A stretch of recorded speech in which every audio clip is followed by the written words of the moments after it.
Hello बच्चों, let's see this question. The question says the magnetic field exists in a region is given by B is equal to B naught 1 plus x upon L k cap, where B naught and L are constant, x is x coordinate of a point and k cap is unit vector along z axis. A square loop of edge L and carrying a current I is placed with its edge parallel to the xy axis. Find the magnitude of the net magnetic force experienced by a loop.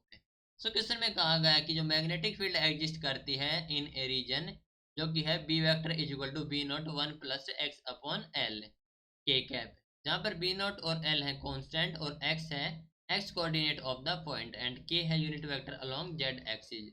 तो एक square loop of edge है l, वो carry करती है current आई जो कि place कर रखी है its edge parallel to the x y axis.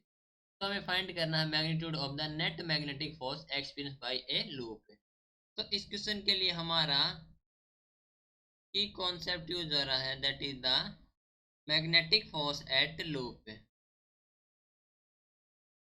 Magnetic force eight loop.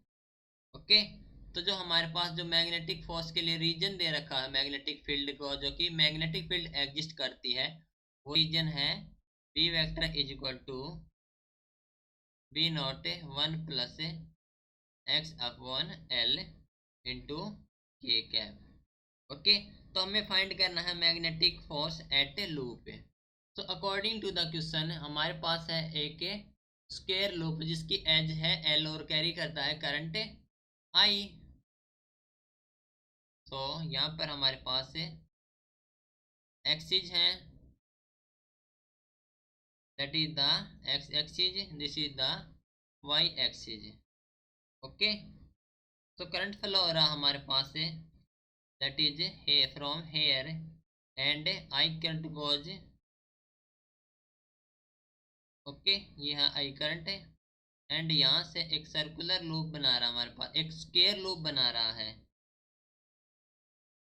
ठीक है, तो ये हमारे पास है जिसकी डायरेक्शन होगी फोर्स F1 या अपवर्ड डायरेक्शन में है, ये हो गया हमारे पास फोर्स F2 एंड ये force F3 and this is force F4. ये टुवर्ड्स द सेंटर है, राइट. तो यहाँ पर जो फोर्स ऑफ F1 हो जाए हमारे पास which is equal to the force of F3, F1 वाला F3 के equal and F of force हो जाए हमारे पास, दैट इज जो फोर्स कैलकुलेट करेंगे तो ये हो जाए हमारे पास I B into L. Okay, which is equal to the I B हमारे पास बी नॉट एल, तो I B not L. Okay, तो यहाँ पर जो F1 हो जाएगा दैट इज ऑल्सो सेम, ये हो जाए हमारे पास आई बी एल, राइट. तो बी हो जाए हमारे पास at X is equal to 0 पर बी नॉट एंड जो बी हमारे पास एट एक्स इज एल के equal that is 2b not. Okay, तो जो फोर्स एफ ऑफ 1 हो जाए हमारे पास आई इंटू बी हमारे पास 2b नॉट हो जाएगा x is equal to l पर, तो ये हो गया 2b नॉट एल. तो जो नेट फोर्स हो जाएगा F of net which is equal to the 2b not I L minus I B not L, that means B not I L. ये होगा हमारे पास answer, right. This is your final answer. Hope you understood it well. Best of luck.